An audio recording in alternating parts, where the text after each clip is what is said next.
Angela, don't forget the party tomorrow night. You're gonna be there, right? Yeah, of course.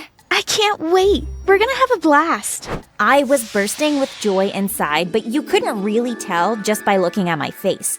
I had finally been invited to a party by Jessica, the most popular girl in our class. Before I continue my story, please hit that like button and someday you'll get invited to the most awesome party ever. Also, don't forget to subscribe to the channel and hit that notification bell. So, where was I? I was telling you about how excited I was to finally get invited to a party. You might think that this is quite silly, but you'll understand after I tell you a little more about my life. I'm a real nerd. And I don't mean that in a bad way because I don't think it's insulting to be called a nerd. Instead of hanging around people, I preferred to read books and to learn every possible thing that I could. Well, the result of that was that I ended up being the smartest kid in class. Everyone knew me as the smart kid because I represented my school in almost every single competition and I won every time. The spelling bee, science fair, robotics challenges, everything. So the popular crowd probably thought I wasn't cool. As I became older, I wished I had friends who would ask me to hang out or whatever. I had no one to talk to at home because the only people who lived there were my mom, dad, and brother Gary. Gary was a few years older than me, but he was boring, and he just spent most of his time playing video games. My life changed one afternoon in high school, in the middle of English class. Our teacher had asked us to write a short essay about what we desired the most, and I wrote about wanting to be loved and accepted for who I was, and also that I wanted friends. I thought my class would laugh at me, but surprisingly, they didn't. Then Jessica raised her hand and said, I'll be your friend. What? At first, I thought she was joking. I was hoping for some average friends, but the most popular girl at school? After class, we exchanged numbers, and she promised to send me a message that night. I waited up for a long time, and just as I was about to go to sleep, a light flashed on my phone. Hi, Angie. It's Jessica. Want to hang out during lunch tomorrow? Sure. See you tomorrow. Can't wait. I turned off my phone, and before I fell asleep, I thought about how awesome my life was about to be. Was I going to have girlfriends to talk to? Go shopping with? Have sleepovers with? It was surreal. The next day, I floated through my morning classes, and when it was lunchtime, I ran over to Jessica's table in the cafeteria. What are you doing here? She asked. You asked me to hang during lunch today. Oh yeah, Angela, right? Do you like apples? She handed me an apple and then introduced me to all her friends who were all a grade above us. They seemed friendly, but one really caught my eye. His name was Aiden, and he was gorgeous. I couldn't look directly in his eyes, but I felt him staring at me the whole time. So? Jessica whispered. Yes? There are some conditions to this friendship arrangement. It's an arrangement? I thought you really wanted to be my friend. I stared at her blankly. I do, but there are always conditions in a friendship. You'd know that if you ever had friends. Anyway, you're really smart, and I'm really popular. You scratch my back, I scratch yours. I'm not too sure I understand what you mean. You can do my homework, my projects, write my college applications, and all that boring stuff. And I'll ensure that you never miss another party again. I'll introduce you to many new people and transform your social life. But if I do all of your work, you won't learn anything. Aren't you worried about that? Not really. My parents are rich. I'll just inherit my mom's cosmetic company. Something about this arrangement felt wrong, but I agreed anyway. I was tired of being a lonely loser. So this is how it started. Double the homework, double the projects, double the pressure. I did it all for a few weeks, and I didn't really feel too overwhelmed because it was easy for me. I was able to sit with Jessica and her friends every day. They invited me to the mall, to their houses, and to a few parties. And I could balance it all. Double the workload and an awesome social life.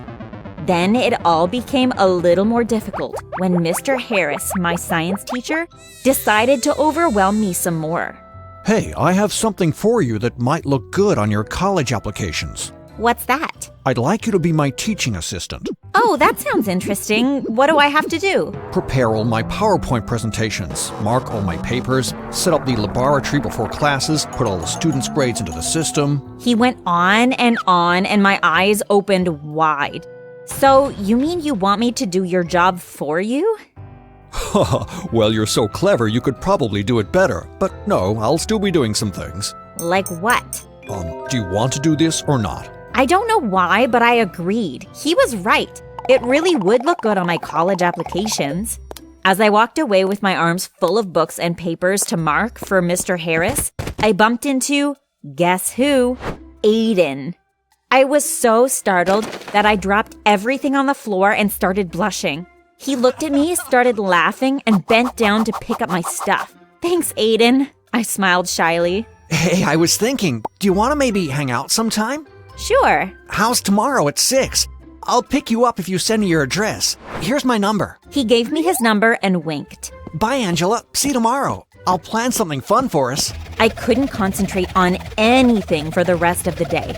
The hottest guy at school had just asked me out. Me? Me? The person who, just a few months ago, had no social life, no friends, no nothing. Me.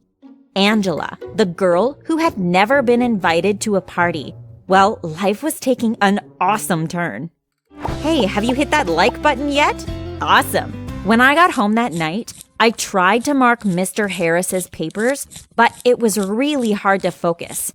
I kept imagining myself gazing into Aiden's eyes while sitting on a boat in the middle of Venice. There were violinists on board, and they were playing us a romantic song, and... Angela! What? I've been calling you for the past 5 minutes. What are you thinking about? Science? My brother Gary laughed. Wow, I guess you fell out of bed and hit your head so hard that a sense of humor was knocked into it. What do you want? I need help with this math question. He handed me his notebook, and I finished the problem for him in a few seconds. He grabbed his book back, poked his tongue out at me, and left the room. I got back to Mr. Harris's papers, then did my science and English homework, and Jessica's Spanish and math. Then I fell asleep and dreamt about Aiden some more. The next day, I handed Jessica her homework in the morning. Where's my history paper? It's due today. I thought you said it was due next week. I made a mistake. So, where is it? I was going to do it this weekend. You're the worst. You're so useless. I'm going to fail this class because of you. You can't hang out with me at lunch today. I don't know how I'll ever be able to forgive you. She stormed off into the other direction. I was sad. I'd really been trying my best, and people just kept giving me piles of work. At least I had my date with Aiden to look forward to. I couldn't wait. After school, I rushed home to get ready. I put on a flattering pink dress and my nicest jewelry. I spent about an hour curling my hair, putting on makeup, and trying to decide which perfume smelled the best. When I was finally ready, it was 6 o'clock. I looked out of my bedroom window and Aiden was already there. Bye, Mom. Bye, Dad. You finally have a date. Bye, sweetie. My dad said. I was thankful that he was cool about that. Aiden got out of his car and opened my door. Aw, you're such a gentleman, I blushed. Only for the best girls. He replied, and I wasn't sure how to interpret that. He went for a drive and then he took me to an old junkyard. I was confused. Why are we here?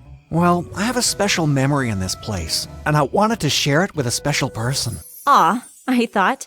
He explained that when he was younger, his parents were always arguing because they were going through a divorce. When he got sad, he would run to this spot and just sit around looking at all the old discarded pieces of scrap metal.